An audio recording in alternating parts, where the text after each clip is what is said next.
Car, goods rickshaw ಹಾಗೂ ಬೈಕ್ಗಳ ನಡುವೆ ನಡೆದಂತಹ ಸರಣಿ ಅಪಘಾತದಲ್ಲಿ ಬೈಕ್ ಸವಾರ ಗಾಯಗೊಂಡಿರುವಂತಹ ಘಟನೆ ರಾಷ್ಟ್ರೀಯ ಹೆದ್ದಾರಿಯ ತುಂಬೆಯಲ್ಲಿ ನಡೆದಿದೆ.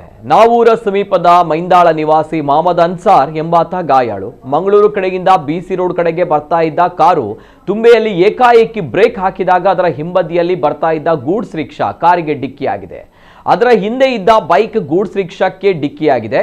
ಡಿಕ್ಕಿಯ ರಭಸಕ್ಕೆ ಬೈಕ್ ಪಲ್ಟಿಯಾಗಿದ್ದು ಸವಾರ ರಸ್ತೆಗೆ ಬಿದ್ದಿದ್ದಾನೆ.